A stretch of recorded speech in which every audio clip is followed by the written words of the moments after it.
Hello again, everybody. It's Scott Casper, Tony Hager, Takedown Media. Our coverage of the sport continues. This time we head east to the Nittany Lion Wrestling Club for a conversation with the Magic Man, David Taylor. David, how are you? I'm great. Good morning. How you guys doing? Great. David, Can't complain. yeah, I think we're all doing well. We get to talk to the Magic Man. I don't know how you could start the day a whole lot better than that, but in your hands is a pair of David Taylor shoes, and these are the black with I don't even know Neon yellow or neon green, I think. Is that what they're calling them, David? Color? I think it's solar, I believe is what the solar, color of is. course, solar, yeah. Solar. And David, fans got to see the red, white, and blue shoes this weekend, and you've got so many different color combinations, but I'm noticing that a few of the different color combinations actually have your logo, the M2, on. Are there certain colors that are actually your shoe, or is the whole line of Matt Wizards technically yours?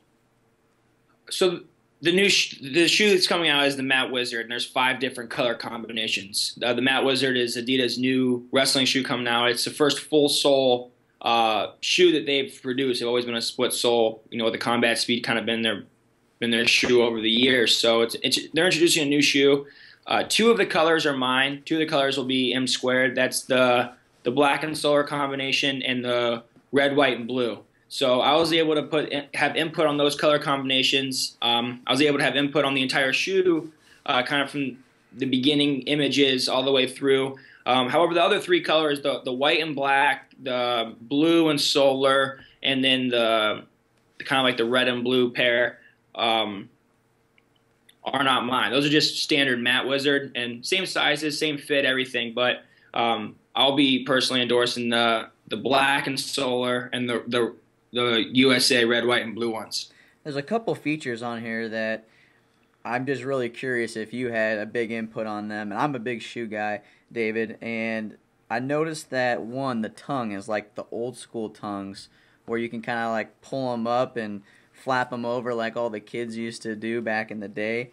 And then also just the fabric that is used is like a nylon or what on is the wrap? it? Yeah, on the wrap of above the sole.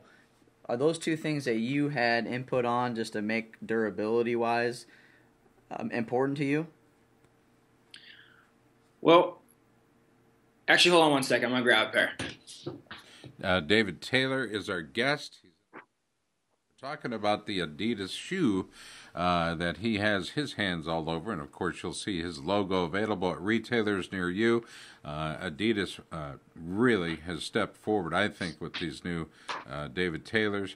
This one, of course, black and solar, and I love the color designation solar because it is a hot color. Well, I think the biggest thing to note here with Adidas is they are going to this one sole, and Adidas collectors and lovers that collect wrestling shoes are very interested in them going to this one sole, and I think David Taylor might have had his hand in doing that. He rejoins us now. David, you have a pair of the red, white, and blue, if you will. White being, of course, the color with the logo and the lace. But when we talk about the shoe, and we're talking about the makeup of the shoe, where the Adidas logo is on the exterior of the heel, that material that it sits on is more of a very, very smooth and fine nylon. Was that a choice that you made? Was that just an offering that they brought to the table when the shoe was in design? Well, right away, so the very first, kind of when a shoe goes through production, it's a pretty far thought out process. It's not just hey, I think we're going to do a shoe, and it comes together. So about a year in advance, before the shoe comes out, you get what's kind of called the dealer sample, and that's not necessarily a shoe that is going to be the final product, but it's a kind of a rough estimate of what it's going to look like, and it's kind of just sewn together. That shoe came in. I'm a size 10. Usually standard prototypes are size 9. So they were able to do it in size 10 so I could wear it. And there were a couple issues right away with some scuffing and some of the glue adhesive and the tongue were a couple things that I said, hey, I think these need to be fixed. So they changed the glue adhesive. They changed some of the material along the outside. You mentioned that nylon material.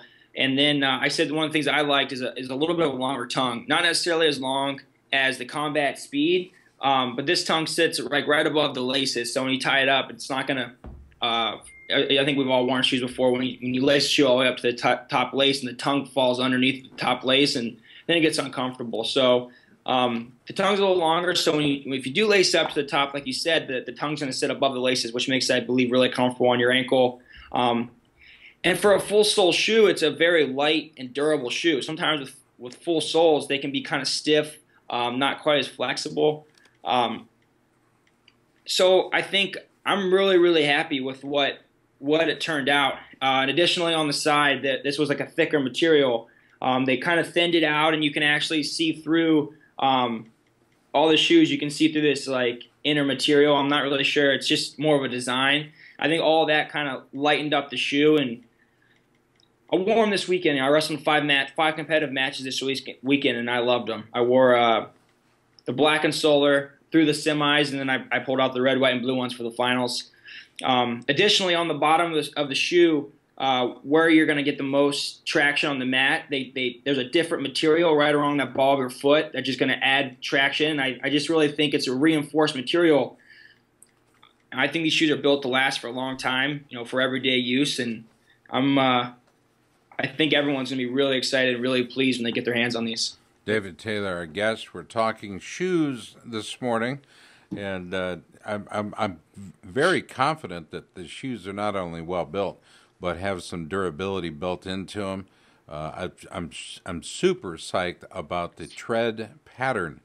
If you can close your eyes and think of what a good motorcycle tire looks like for a variety of different track conditions, this type of a tread combination, I think, just absolutely gives it to you. If the mat gets slippery, I think these shoes dig in a little bit more. David?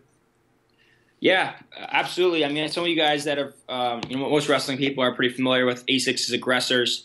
They have that full sole traction shoe, and this is our version, our better version, if you want to say. But it, and also with Adidas, the material comes up over the side of the sole of shoe, so it's just going to give you traction. If you're, no matter what you're doing, when you're pushing off when you're wrestling, there's not going to be that slippage issue. And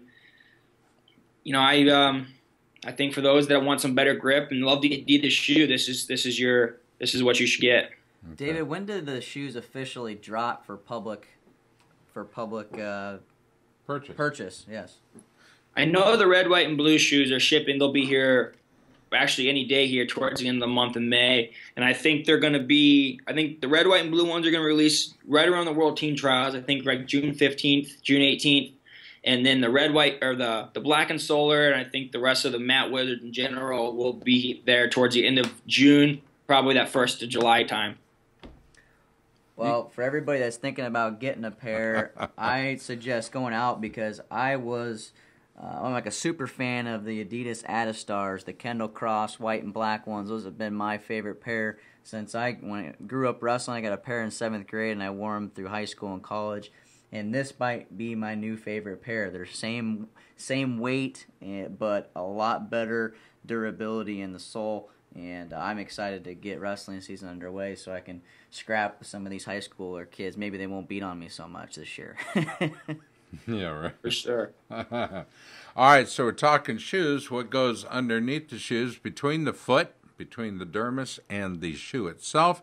Of course, a quality pair of socks. Not just any socks, David. You've had your hand in these socks as well, and I find that interesting because you truly have become a business. The Magic Man has become a business unto itself. Talk to us about how much input you had in the sock design.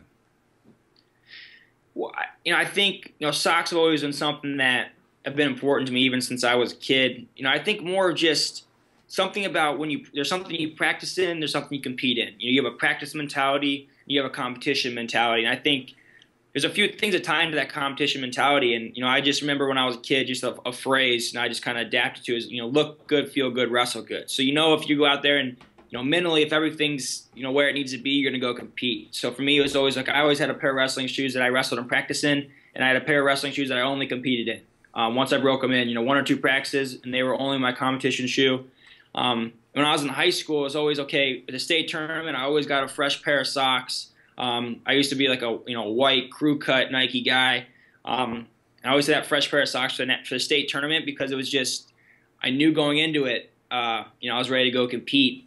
In college, I started out pretty basic with the white socks, and as the Nike Elites kind of became available and they started coming out with all these crazy colors, I slowly into my junior and senior year started integrating different colored socks. And my senior year, it kind of became, okay, this is my last year. I got 30 matches left. I think I want to wear a different pair of socks every match. And I think I felt a little bit short, but most of the time I kind of started just coming out with I started wearing all these crazy colored socks. And I used to have this thing, whoever I was wrestling, I tried to match whatever singlet they were wearing with the color of socks that I was going to wear. And ultimately, didn't even really realize what I was doing, but you kind of created this sock image. And then as I got out of school, Don Bashad and Flips Wrestling approached me.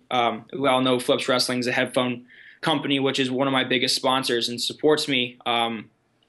Unbelievable company, unbelievable people. And he said, hey, we want to do some socks with you. And I just, sat back and I just realized, okay, this could be an endless possibilities type of thing. So, every time we come out with new socks, started off with kind of just writing down, I went through and Googled a bunch of different images and socks that I wore in college and tried to put together those color combinations. And ultimately, what we have going on with the socks is they are limitless color combinations. So, sometimes we get creative and we'll mock up a color and it looks awesome, or sometimes it doesn't look that great. And I think right now we've had about 15 different color combinations, between 12 and 15, and we try and keep it fresh. I think we've learned that, if you come out with, I think right away, I think we have 5 different colors, and we came out with, a ton of inventory of each color, but ultimately not everybody likes the same colors that I do. So, we've kind of transitioned now into this almost a year into almost a year past of being involved with Flips Wrestling, coming out with new colors more often with lower inventory to just keep it refreshed and keep people interested. And ultimately, you might not like this, a sock color combination, but in another month, it might be one that you do like. And as an athlete and someone who's also not only the guy who wears it, but the guy who's interested in what's coming out, I like that refreshed color combination just because it just creates more opportunities to go compete in and continue that look good, feel good, wrestle good approach that I've kind of adapted over my career. So you put on a new pair of socks every match, and then you also have this patented, you come up and you jump on the mat. Is that kind of is the socks and that a little superstition that you have? Are there any superstitions? Very superstitious. Yeah. Is it just kind of what you're known for, or does it make you just feel good, like you're ready to rock and roll? Well, I think it kind of started off as, that's just what, for me, that's what it took for me to be ready to rock and roll. But as I was as a kid, as I watched all the people I looked up to wrestle, I tried to adapt, okay, what are those guys doing in the national finals? Okay, that's what I want to do. How did they warm up? How did they slap their face? What was their pre-match routine? What did they do when they came up on the stage? And I kind of took a little bit of that and adapted it over the years. I've changed it a little bit.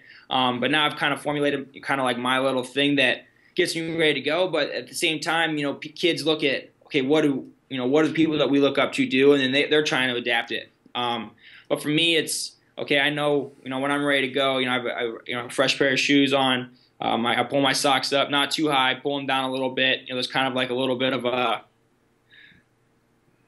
I don't really know if it's a nervous habit, but it's definitely something that I'm aware of all the time. You put my singlet on, you're ready to wrestle, and I know right before I wrestle, I give both my coaches a big slap. I step on the stage and I do a big jump. And at that point, no matter how quick or short my warm-up was or what I'm feeling or what I'm thinking, I know when I slap the coach's hands, I do a big jump, I'm ready to go, and I'm engaged 100%. So I think that's something that I encourage any wrestler to do. Have a routine and stick to it, whatever that may be. Maybe it's you touch your shoes 4 times, or every wrestler's got something a little bit different, and that's what makes wrestling a little bit unique.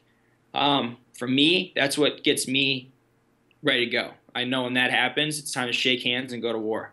And that's exactly what we did in Las Vegas, Nevada, going for a stop sign, grabbing it, did the Magic Man. We switched gears from socks and shoes. Let's talk a little bit about performance. While Dake and Burroughs chose not to be in Las Vegas to compete, this man was, and he won the U.S. Open title with a narrow victory over Andrew Howe. And let's talk a bit about that, because you were the first to score. First 30 seconds, ankle pink, you go up to David. What were your initial thoughts at that point into the match? Well, at that point in the match, it's still early in the match. Getting that early score is important on any opponent, no matter who it is. Knowing that when you wrestle Andrew Howe, he's going to come out and he's going to battle for 6 minutes and he's going to fight really hard. That's just what he's known for. He's a physical opponent that's going to, anyway, he's wrestling me. I think it was definitely his game plan when the whistle blew. He was jumping on my head as quick as possible. He was trying to limit that space as much as he possibly could. And I think, once I scored, I knew at some point he was going to have to come after me and try and score. He waited more towards that, that end with about 1 minute and 15 seconds left. Is when he got to his attack, and then it just, that's what makes wrestling fun. That's what, you got to score, you got to defend, to be a world and Olympic champion. So it was a good match for me to wrestle. And, the more of those competitive matches that I can wrestle between now and 2016, the more preparation that it is. So, I'm excited. I'm excited to have finally won a U.S. Open championship after being second the last 2 years. That definitely feels good to kind of get my monkey off the back. But ultimately, the U.S. Open it's great, but it's just a step along the way. The World Team Trials here in 4 weeks is what's really important, and continue to train and be ready to go mentally and physically to have a great tournament. There was about a minute left in the match, and Howe was looking for an opportunity to respond. You were up on the score, but he shot in on a single leg. You came out of the scramble unscathed. I think people have grown to expect you in a scramble situation are going to come out on top. I don't know where it comes from, but perhaps that is indeed the magic. Yeah, it may be a little magic. I have a few magic tricks up my sleeve. Every match. Hopefully, ideally, I would like to not have to use them, but really, what it comes down to is it's just wrestling. We put ourselves in those situations every single day in practice. I make sure when I'm warming up, I'm putting myself in that situation. I let the guy get my leg up in the air. I let him get me in positions, and I'll find a way to get out of them. Every day, because I know that, one, I'm getting more familiar with those situations, and two, whoever my partner is getting better because they're learning how to finish. So, making sure every time we step on the mat in practice, we're getting better. Whoever I am, whoever my partner is, they're getting better because I'm trying to get better at the same time. And that's just the benefit of having a great training situation. Here at the Nittany Lion Wrestling Club, we won the Regional Training Center Championship, the U.S. Open last 2 years. So we have the best club in the country for 2 years in a row, which says a lot about our training situation, our coaching staff, and our partners here at Penn State. So, very fortunate to have gone to school at Penn State, and I'm very fortunate and blessed to continue training here at Nittany Lion Wrestling Club. We get a lot of support. We have a lot of great partners. So every day we're trying to get better. Every day we're putting ourselves in those situations. And ultimately in practice, if you can find ways to get pushed equally as much as you can in competition, those are ideal training situations. And I have that here at Penn State. But I think ultimately it's just a matter of putting yourself in situations, getting comfortable, so you're not shocked when you get out in competition and something that you're not necessarily used to doing. So just making the most out of every single second in practice is something that Coach Kale preaches to us every day. And I think that was kind of most people aren't very comfortable with one leg up in the air for a minute left in the match, deciding if you're going to win or lose the U.S. Open. We came out of scramble, 15 seconds left, back on our feet. So now it's just a matter of closing that match out. And so I just think it's credit to the guys I wrestle in practice, putting me in those situations and challenging me every day. David, what do you think of the state of USA Wrestling at this point? We have so many great wrestlers at multiple weights. I kind of want to get your opinion on, should maybe some of these guys trickle into Greco and try to make our Greco team that much stronger as well? I think it's obviously stylist. You got to figure out what style suits what you're doing. I don't really look at our freestyle ladder and look at too many guys that are willing to, or B, want to transition. You know, we're a year out from the Olympics. You know, we've been training for freestyle to be freestyle Olympic champions since I was 5 years old. You know, I set that goal when I was 8. So it's kind of, you know, you set a goal, you don't want to vary from that goal. You don't want to set any doubt in your mind changing styles. And I think that's probably the biggest obstacle, I think, of any freestyle guy with that transition. I think depth is important. I think the more depth we have at those weight classes, the more battle ready we are when we make the team. And we go, you know, it should be whoever wins our world team trials, that guy, the expectation is to win a world championship. You know, not just, okay, we made the world team. We're Olympic qualifier, and it's not, you know, that's not how it should be viewed. You know, the more depth we have, knowing that who makes that team is ready to go win a world Olympic medal. And I think, you know, that's the depth that those other countries have. You know, you look at Denis Sargush was a world champion last year, and he doesn't even win his Russian nationals. But he competed in the Russian nationals, regardless of being a world champion the year before, and he didn't win. So as of now, he's not on the Russian team. So it just says a lot about Russia's depth. And I think, you know, as a country, we kind of want to talk about them all the time, but I think we're doing the right thing here, and we're adding more depth at each weight, and we got multiple guys that can go compete if needed. And whoever comes out on top is ready to go win a world medal. And I think that that is very important. In what has turned into a record-setting interview for length and the amount of time spent talking about shoes and socks, David Taylor has been our guest for the Nittany Lion Wrestling Club, courtesy of our friends at Adidas. David, we appreciate the time today. Your performance in Las Vegas was nothing short of stellar. We're looking forward to seeing you in competition again in New York, then on to Madison, Wisconsin a few weeks later, and then ultimately in September at the Orleans Arena at the World Championships. And I understand that event, if not sold out today, will be sold out. That's going to be firing you up, yeah? Absolutely. You know, it's been a goal of mine to be a world Olympic champion for a long time, and you know, it's within reach. You know, but first things first. You know, beat the streets here in a 1 week, and making the team in Madison in 1 month, and then it's time to move on to that event. So before then, there's a lot of tough competitors that I'll have, and I'm looking forward to those opportunities. David Taylor's been our guest, and I appreciate you taking the time. Anybody you want to thank on the way out, who would you like to give some credit to? I just think, you know, first and foremost, you know, all the people that support me, Nittany Lion Wrestling Club, Flips Wrestling, and Adidas Wrestling. You know, I have the greatest sponsors in the game, and I appreciate everything that those guys do for me, and it makes it possible for me to be competing in the U.S. Open, to be talking to you guys today, you know, and everything moving forward. So just want to thank everybody involved in the sport and what we're doing right now, because it's continuing to grow, and that's what's important.